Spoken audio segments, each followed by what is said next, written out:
আমি কখনো কারো চোখে আমার জন্য মায়া দেখিনি। কেউ কখনো আমার পাশে বসে ভরসা দিয়ে বলেনি এত চিন্তা কিসের, সবকিছু একদিন ঠিক হয়ে যাবে। আমি তো আছি বোকা। কেউ ভাবেনি কখনো আমার বিষয়ে। কেউ কখনো আমাকে একমাত্র প্রিয় মানুষের তালিকায় রাখেনি। কোনোদিন কারো সুসংবাদ বা দুঃসংবাদে কেউ আমাকে প্রথমে জানায়নি। গানের লাইনে ভুল করে আমার নামটা গেয়ে ওঠেনি।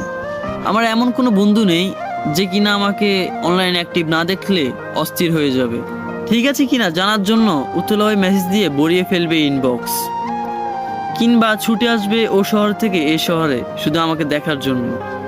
আমার এমন কেউ নেই যার আমার পছন্দ থেকে অপছন্দ সবই মুখস্থ।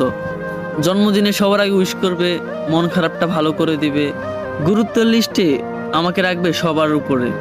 আমি কাঁদতে তার কাঁধটা বাড়িয়ে দিবে যাতে আমি তার কাঁধে মাথা রেখে কাঁদতে পারি, কিংবা আমি কাঁদলে সে বলবে কি রে তুই কাঁদস কেন, তুই কি এখনো ছোট।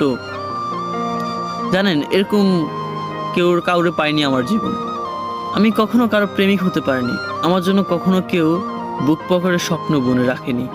আমার অগোছলা চুলে আলতো করে হাত বুলিয়ে দিয়ে বলবে আমি শুধু তোমাকেই ভালোবাসি। ভুল বানানের চিঠি লিখে কেউ আমার বইয়ের বাজে রাখেনি কখনো। আমার চোখ আড়ে কখনো একান্ত আমাকে ভালোবাসে এমন কেউ আসেনি। আমার পাশে হাত ধরে কেউ কখনো হাঁটেনি। আমার পাশে রিকশায় বসে এই গোটা শহরটা কেউ কখনোই ঘুরেনি। অতএব কেউ কখনোই আমাকে ভালোবাসেনি।